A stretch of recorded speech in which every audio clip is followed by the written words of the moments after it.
said that sometime during the early years of the 19th century, the Maharaja Ranjit Singh was shown a map of the entire Indian subcontinent. Studying the coloured borders on the parchment, the venerable Maharaja asked, "What does the red colour stand for?" The cartographer replied, "Your Majesty, the red marks the extent of British possessions." The Maharaja scanned the map and saw that nearly the whole of Hindustan, except the Punjab, was painted red. Growing grim, he turned to his courtiers and remarked, "One day it will all be red." Thus, the Sikh leader's grim prediction became a prophecy. How did it come to that? In our last episode, we covered John Company's first major conquest, the annexation of Bengal. In this episode, we trace the wars and stratagems by which the East India Company extended its grip across the rest of the subcontinent, from the formidable Sultanate of Mysore to the vast domains of the Maratha Confederacy. This video is sponsored by you. Unfortunately, the YouTube environment is not great right now, with the algorithm being friendlier to drama and react channels and YouTube being permissive of AI slop. We don't do drama and we don't do AI, but thanks to our members and patrons, our channel continues to make 3 public videos per week, with the team intact and going strong. In recognition of their generosity and contributions, members and patrons receive 2 additional exclusive videos each week, and access many other perks. Join them to watch more than 250 exclusive videos covering every era of history. Join them by scanning the QR code on your screen via the links in the description or pinned comment, or by pressing the join button under the video. Before we get into the British wars against regional powers such as the Mysore Sultanate and the Maratha Confederacy, it's necessary first to discuss the ways in which the territorial conquests of the East India Company fundamentally changed society and politics back in Britain. After the East India Company became the tax collectors of the extremely fertile lands of Bengal, it began importing Bengali cotton to England on a massive scale. The sheer volume of raw cotton being imported from India was unprecedented, and it fueled the exponential growth of the British textile industry, a growth that was accommodated by the invention of steam-powered machines such as the spinning jenny, spinning mule, and water frame. These new machines formed a foundational pillar of the Industrial Revolution, which paved the way for industrial working conditions. As a result of the mass importation of Indian cotton, the traditional England of small artisans, village seamstresses, and rural subsistence farmers gave way to a modern England of large factories, mass production, and heavy machinery. As the rural poor amassed into cities like Manchester, Liverpool, and Birmingham, they found themselves working exhausting 16-hour shifts in cramped, oppressively loud factories filled with dangerous machinery, often alongside their own children as young as 6 years old. Suffice to say, the consequences of the East India Company's conquest of India brought exploitative work conditions not only to the Indian masses, but to the British working class as well. After the East India Company conquered Bengal and became the rulers of a substantial part of India with a population 3 times larger than Britain's, the entire British economy became perilously tied to the fortunes of its largest private company. This was made evident by the Great Bengal Famine of 1770, a drought that company executives not only did nothing to mitigate, but actively exacerbated by continuing to pitilessly squeeze value out of a suffering land. As 10 million Bengalis died of starvation and disease, land revenues in the region plummeted and the company's profits cratered. When word of this disaster reached London, shareholders panicked and the company's share price plunged, banks collapsed, and a financial crisis rocked Britain to its core. Many British politicians and intellectuals were left outraged. By 1772, the British East India Company was both bankrupt and deeply in debt. The British government was left with a quandary. Could it simply let the biggest megacorporation in its country's history cease to exist? The answer was no, and the solution was history's first massive corporate bailout, made conditional on the British government's right to regulate the hitherto unregulated private companies' activities in India. These regulations were strengthened by Pitt's India Act of 1784, which went so far as to prohibit the company from engaging in aggressive wars of territorial expansion, due to the extreme financial burden of conquering and holding new lands. Yet, even as Parliament clamped down on the East India Company, so too did the East India Company increasingly get its people into Parliament. Indeed, the invention of corporate lobbying is attributed to the British East India Company. a practice which allowed them to continue their economic exploitation and military conquest of the Indian subcontinent, regardless of the cost to the British and Indian common folk, and regardless of what regulatory measures were put in place to stop them. It is on that note that we now return to India. Following the annexation of Bengal, the British East India Company's next major enemy would be the Kingdom of Mysore. Nestled in the sweltering tropics and wetlands of India's South Karnataka region, the Kingdom of Mysore was one of the polities which had gained independence after the disintegration of the Mughal Empire. Traditionally ruled by the Hindu Maharajas of the Wadiyar dynasty, the kingdom was usurped in 1761 by one of their Muslim soldiers, Hyder Ali, who reduced the Wadiyars to figurehead status and declared himself the de facto ruler of Mysore. The Sultan pursued a policy of aggressive territorial expansion, and by 1766, Mysore had risen from obscurity to become the overlords of nearly all of India south of the Krishna River. Hyder Ali's main regional rivals were the Marathas, who routinely threatened his domains from the north. But he was also wary of the rapidly growing influence of the British East India Company. Consequently, he forged a pragmatic alliance with the French, who still retained influence in southern India via their base in Pondicherry. A brilliant general and energetic military innovator, the Sultan invested heavily in developing a technologically advanced standing army, capable of defeating modern European troops, even pioneering iron-cased rocket artillery, whose terrifying, shrieking missiles far outperformed even British cannon. For many years, the Kingdom of Mysore was the biggest threat to British domination in the Indian subcontinent. It would take the East India Company over 20 years, 4 wars, and the extensive help of allied Indian states to finally bring an end to the Mysore realm. The First Anglo-Mysore War began in 1767. While the East India Company was pacifying the recently annexed region of Bengal, the ambitious Hyder Ali bore down upon the relatively undefended company presidency of Madras with a 50,000-strong army consisting of modern infantry and artillery units, as well as camel cavalry mounted with rockets. The approach of Hyder Ali's massive army upon the unprepared and isolated outpost of Madras sent John Company's stockholders into a panic, contributing to the ongoing financial crisis back in Europe. The East India Company's local allies in the Maratha Confederacy and the Nizam of Hyderabad were neutralized when Hyder Ali bought off the former and convinced the latter to defect to his side. Yet, the Madras army was able to turn back the combined Mysore-Hyderabad invasion force at the battles of Chengam and Tiruvannamalai, after which Hyderabad defected back to the British. The war raged on for another 2 years, during which the British successfully convinced the Marathas to re-enter the fray and raid into Mysore's northern territories, while Hyder Ali's relentless Mysorean armies pillaged perilously close to the suburbs of Madras.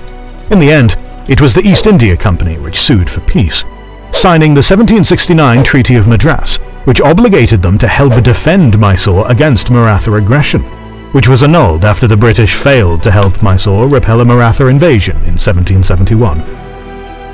The Second Anglo-Mysore War was an extension of the American Revolutionary War. When France entered that conflict in 1778, the British East India Company responded by capturing the French port of Pondicherry in southern India.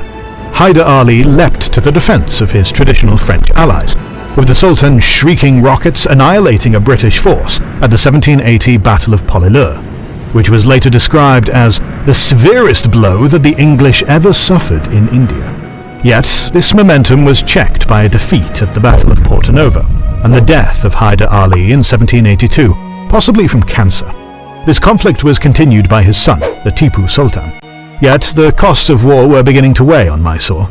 The French withdrew from the conflict after successfully helping the American colonies win their independence. The 1783 Peace of Paris restored Pondicherry to the French diplomatically.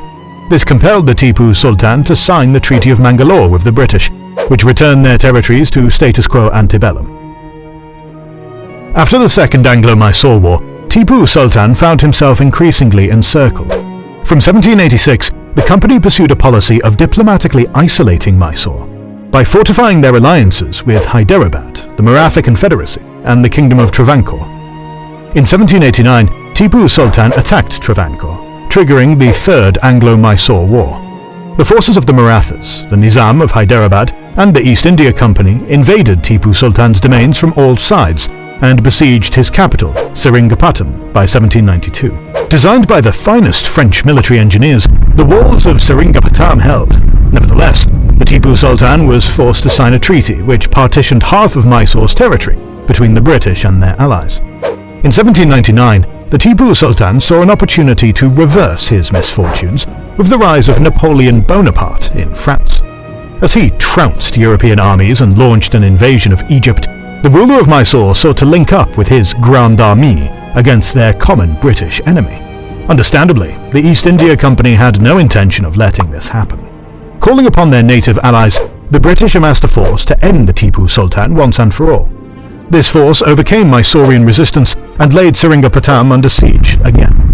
This time, the walls collapsed, the city fell, and the Tipu Sultan was slain in battle. Mysorean territory was once more partitioned among the victorious allies, and what remained of the kingdom became a British puppet state. With Mysore neutralized, the so-called grandest society of merchants in the universe looked to the vast domains of their Maratha allies as their next theatre of colonial conquest. Rising to prominence in 1674, under the leadership of the invincible Hindu warlord Shivaji, the Marathas were arguably the most powerful foe the British ever faced in India, emerging as the undeniable winners of the power vacuum left by the collapse of the Mughal Empire, going so far as to sack Delhi itself in 1737. The Marathas had risen to supremacy at the spear tip of lethally mobile light cavalry. Yet, they also responded to the rise of British power in India with the rapid adoption of European-style warfare. In 1784, the Maratha ruler of Gwalior invited the worldly Savoyard mercenary, Benoit de Boyne, to sculpt several battalions of state-of-the-art Maratha artillerymen and musketmen, who became famed for their wall of fire and iron. Powerful as they were, the Marathas had their vulnerabilities. Their vast domains were not a centralized empire, but instead a loose coalition of rulers consisting of the Maharajas of Indore, Nagpur, Baroda, the aforementioned Gwalior, and Pune. The ruler of Pune, who held the title of Peshwa, was the nominal overlord of the other four Maharajas, but in practice they were all functionally autonomous. The different Maratha states often competed with one another, and the divisions between them would be exploited by the British to eventually subdue the entire Maratha Empire. Nevertheless, it would still take the British 3 wars fought over 30 years to bring down the masters of central India. The Maratha Confederacy and the British East India Company were initially allies against the Kingdom of Mysore, but conflict soon arose between them after the British began meddling in the Maratha Confederacy's internal affairs. In 1772, the Maratha Peshwa Madhavrao I passed away, and his position came under contest by 2 claimants, Raghunath Rao and Madhavrao II. Raghunath Rao made overtures to the British East India Company, promising to cede territories and grant extensive commercial rights in exchange for military assistance. Governor-General Warren Hastings seized upon this deal, while the vast majority of Maratha factions united under Madhavrao II to preserve their sovereignty, kickstarting the First Anglo-Maratha War.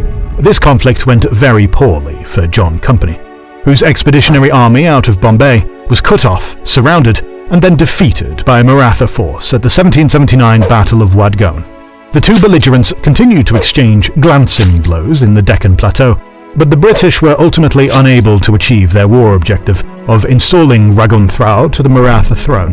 The 1782 Treaty of Bassein concluded a peace between the Maratha and the East India Company, after which the two powers returned to fighting as allies against their mutual enemy of Mysore, with the Marathas proving instrumental in helping the British subjugate the most powerful kingdom in southern India. The lead-up to the Second Anglo-Maratha War began in the autumn of 1802, with a power struggle between the Maratha Maharajas of Gwalior and Indore. Their nominal overlord, Peshwa Baji Rao II, sided with Gwalior, only for their combined armies to be crushed by Indore forces at the Battle of Pune. Defeated by his own vassal, Baji Rao made the ill-advised decision to flee to the East India Company for protection. The British compelled the Peshwa to sign the Treaty of Bassein, in which he renounced the right to declare war or make alliances without British approval, and allowed the British to station troops in his capital. effectively signing away the independence of the Maratha Confederacy. Horrified, Maharaja Scindia of Gwalior turned on his overlord and, in alliance with the Maratha ruler of Nagpur, rose up against both him and his new British masters. Unwilling to aid his Gwalior rival, Maharaja Holkar of Indore sat on the fence, hoping Scindia and the British would weaken one another to his benefit. The Second Anglo-Maratha War was defined by the brilliance of Sir Arthur Wellesley, the future Duke of Wellington. Under General Wellesley's leadership, British company forces achieved a miraculous victory at Scindia's unassailable fortress of Assaye. The bill for this battle totaled up to the lives of a third of the entire British army, with British officers agreeing that the Maratha artillery had been as well organised and deadly as the most disciplined European army. Even after defeating Napoleon at Waterloo in 1815, the Duke of Wellington still maintained that the Battle of Assaye was the greatest military challenge he had ever faced. Meanwhile, a second company force under General Gerard Lake advanced on Delhi, successfully capturing the city and seizing the puppet strings of the politically powerless but still symbolically important Mughal Emperor Shah Alam II. Had the Marathas put up a united front, they would likely have been able to destroy the British. But the highest ruler of the Maratha realm had already consigned himself to becoming a British puppet, while simmering internal rivalries meant that Gwalior and Nagpur fought largely without the support of the other constituent Maratha states, sealing their ultimate defeat. The victory of the British East India Company in the Second Anglo-Maratha War effectively ended the Maratha Confederacy's tenure as the predominant land power in the Indian subcontinent. The status of the ruling Peshwa Baji Rao II as a de facto British puppet was affirmed, and the Marathas ceased to function as a unified coalition, with company officials negotiating separate treaties with individual Maratha Maharajas rather than with the Confederacy as a whole. The Maharaja of Gwalior and Nagpur both ceded land to the British, while the Maharaja of Indore conducted his own war against the Redcoats for a time. However, his ultimate failure to cooperate with his Gwalior rivals led to his defeat, and he too sued for peace, ceding land to the East India Company. With the fiercest anti-British Maratha factions pacified, a 12-year period of peace ensued, during which time the East India Company tightened its grip on Maratha politics. A third and final Anglo-Maratha War erupted in 1817, when Baji Rao II repudiated the Treaty of Bassein and rose in rebellion against the East India Company. Alas, his bid to throw off colonial corporate overlordship was a doomed one. Once more, the Marathas failed to form a unified front against the British. Prince Scindia of Gwalior, who had fought so fiercely against the Redcoats in the Second Anglo-Maratha War, was convinced by the British to sit on the sidelines, while many other smaller Maratha factions defected outright, lured into the company's army by the prospect of higher wages. The conflict was swift and decisive, resulting in the formal dissolution of the Maratha Confederacy and the direct annexation or indirect vassalization of the majority of its territories.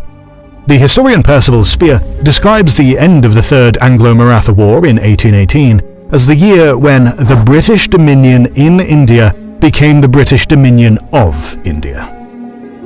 Following the dissolution of the Maratha Confederacy, the last remaining significant native Indian state was the Sikh Empire in the Punjab. We've already covered the entire history of the Sikhs in another video, which we encourage you to check out, so we'll not explore the Anglo-Sikh Wars in detail here. However, in broad strokes, the story of the British East India Company's conquest of the Punjab was a very familiar one. Like the Mysore Sultanate and the Maratha Confederacy, the Sikh Empire invested heavily in a modern, European-style military capable of defeating the British. Yet, like Mysore and the Marathas, the East India Company exploited an ongoing succession crisis within the Sikhs' domain to divide the region. Like he had done in Bengal, John Company cultivated treachery within the Punjabi court, which paralysed the Sikhs' ability to resist, culminating in two wars which resulted in the total annexation of the Punjab by 1849, completing the final major conquest of the British East India Company within the Indian subcontinent. With that, nearly the entirety of India had been painted red. The Union Jack now flew in every corner of Hindustan, not on the direct initiative of the British government itself, but through the scheming ambitions of a private company who owed its colonial success not only to its massive corporate army in India, but its legion of corporate lobbyists back in London. In our next video on the British East India Company, we'll take a brief interlude from India and roll back the timeline a few decades to set up an important subplot in John Company's history, the story of the East India Company in China. To ensure you don't miss that, make sure you're subscribed and have pressed the bell button. Please consider liking, subscribing, commenting and sharing. It helps immensely. Our patrons and YouTube